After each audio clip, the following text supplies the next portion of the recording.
যারা ফেল করেছেন তারাই বেসিক্যালি সফল হবেন। এই ভিডিওটা আজকে পরীক্ষায় যারা ফেল করেছে তাদের সাথে শেয়ার করে দেওয়ার অনুরোধ রইল। এতে আসলে তারা সুইসাইডের মতো উল্টাপাল্টা ডিসিশন নিবে না।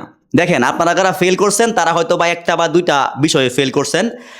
এখন এই যে একটা দুইটা বিষয়ে ফেল করলেন, আপনার একটা বছর সময় আপনার হাতে আছে। এই একটা বছরে শুধুমাত্র আপনি এক দুইটা সাবজেক্টই পড়বেন, আর বাকি প্রচুর সময় পাবেন যে সময়ে আপনি আপনার বাবার কাজে হেল্প করতে পারেন, বা নিজে একটা স্কিল শিখতে পারেন, এই স্কিলটা শিখে আর্ন করতে পারবেন, বা আসলে আরও বিভিন্ন ধরনের বই আপনি পড়তে পারবেন আত্ম উন্নয়নমূলক, বা আসলে আপনি আপনার নিজেকে ডেভেলপমেন্ট করার মতো সময় পাবেন। কিন্তু আপনি যদি পাস করতেন তাহলে কি হতো? তাহলে আবার হচ্ছে আপনার ওই রেট রেস শুরু হইতো, আবার ওই এডুকেশনাল একটা গণ্ডির ভিতরে আপনি ঢুকে যাইতেন। ভালো কলেজে ভর্তি হওয়া লাগবে, ভালোভাবে পড়া লাগবে।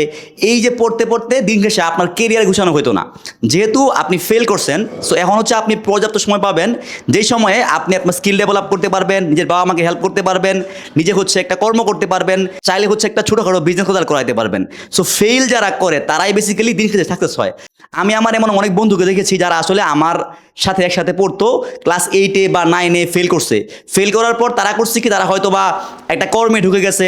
যখন তারা কর্মে ঢুকে গেছে তখন যেটা হয়েছে, যেই বন্ধুগুলা হচ্ছে আমাদের সাথে পড়তো, অনার্স মাস্টার শেষ করে এখন 15,000 টাকা চাকরির জন্য পিছনে ধরতেছে।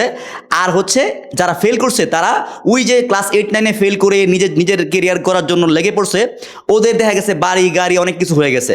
এমন আমার বন্ধু অনেক আছে। তো যারা আসলে ফেল করছেন তারা পর্যাপ্ত সময় পাবেন নিজেকে ডেভেলপমেন্ট করার। তো আপনারা ফেল করার জন্য, জিপিএ 5 না পাওয়ার জন্য মন খারাপ করার কিছু নাই, হতাশ হওয়ার কিছু নাই। আল্লাহ আপনাকে একটা বড় সুযোগ দিছে স্কিল ডেভেলপ করার, নিজেকে চেনা, নিজেকে ডেভেলপ করার। এই সময়টাকে কাজে লাগান। প্রত্যেকটা ব্যর্থতাই একটা নতুন নতুন সুযোগ তৈরি করে দেয়। এই ভিডিওটা যারা ফেল করেছে কাদের সাথে শেয়ার করে দিয়েন, তাতে হয়তো বা তারা মেন্টালি ডিপ্রেশন থেকে বের হয়ে আসতে পারবে। আর এরকম আরো ভিডিওর জন্য কালে আমাকে ফলো দিয়ে রাখতে। যারা ফেল করছেন আবারও বলতেছি, আপনারাই দিন থেকে জিতবেন। আল্লাহ হাফেজ।